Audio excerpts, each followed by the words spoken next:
Hi. மேஜரான due dates வந்து extend வந்து பண்ணியிருக்காங்க. ரிகார்டிங் வந்து பார்த்தீங்கன்னா ஜிஎஸ்டி அண்ட் இன்கம் டேக்ஸ்.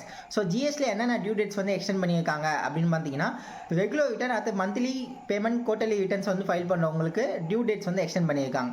அதாவது ரெகுலர் ரிட்டர்னுக்கு வந்து பார்த்தீங்கன்னா 20 தான் டியூ டேட்டு, குவார்ட்டர்லி ரிட்டர்ன் வந்து பண்ணுறவங்களுக்கு 22 வந்து டியூ டேட்டு. ஸோ அவங்களுக்கு ரெண்டு பேருக்குமே சேர்த்து வந்து பார்த்தீங்கன்னா 25 டேட் வரைக்கும் வந்து எக்ஸ்டெண்ட் பண்ணியிருக்காங்க. அதாவது 25/10/2025 வரைக்கும் டியூ டேட் வந்து எக்ஸ்டெண்ட் பண்ணியிருக்காங்க. இது வந்து பார்த்தீங்கன்னா regular quarterly return monthly payment பண்ணுறவங்களுக்கு தான். இது வந்து காம்போசிஷன் ஸ்கீமுக்கு ஏதாச்சும் அப்டேட் இருக்கா அப்படின்னு பார்த்தீங்கன்னா இது வரைக்கும் எதுவுமே வந்து நமக்கு வந்து தெரியல. ஸோ இதே மாதிரி வந்து பார்த்தீங்கன்னா எம்சிஐ வெப்சைட்டில் வந்து பார்த்தீங்கன்னா AOC 04 and MGT 7 and 7A இந்த ரிட்டர்ன் வந்து நம்ம வந்து ஃபைல் பண்ணுவோம். ஸோ இப்போ உங்களோட வித்தின் அதாவது 31 செப்டம்பர் ஆனுவல் ஜெனரல் மீட்டிங் முடிஞ்சு வித்தின் 30 டேஸில் வந்து பார்த்தீங்கன்னா நம்ம வந்து இந்த ஃபார்ம் வந்து ஃபைல் பண்ணுவோம். அதாவது 29/10/2025 வந்து AOC 4 ஃபைல் பண்ணுவோம். அதுலேருந்து ஒரு 30 டேஸ்க்குள்ளே வந்து பார்த்தீங்கன்னா MGT 7 வந்து ஃபைல் பண்ணுவோம்.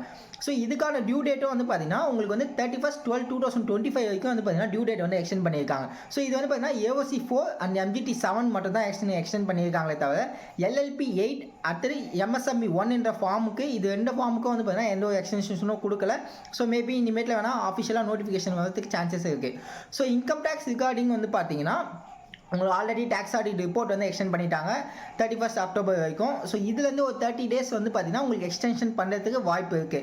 ஏன்னா குஜராத் ஹைகோர்ட்டில் வந்து பார்த்தீங்கன்னா ஆர்டர் வந்து பாஸ் பண்ணியிருக்காங்க. இந்த மாதிரி மேண்டிட்டரியாக வந்து பார்த்தீங்கன்னா டேக்ஸ் ஆடிட் ரிப்போர்ட்டுக்கும் ஃபைலிங்க்கும் ஒரு 30 டேஸ் வந்து கேப் இருக்கணும் அப்படின்ற மாதிரி செக்ஷன்ஸில் வந்து சொல்லியிருக்கு. ஸோ அதனால் எக்ஸ்டெண்ட் பண்ணுங்கள் அப்படின்ற மாதிரி கோர்ட்டில் வந்து ஆர்டர் கொடுத்துருக்காங்க. ஸோ இது வந்து பார்த்தீங்கன்னா CBTலேருந்து பார்த்தீங்கன்னா இன்னும் அஃபிஷியலாக எந்த ஒரு நோட்டிஃபிகேஷனும் வரல. ஸோ இதுதான் வந்து பார்த்தீங்கன்னா இன்கம் டேக்ஸ் GST MCA இப்போ டேட்டுக்கு வரைக்கும் அப்டேட்.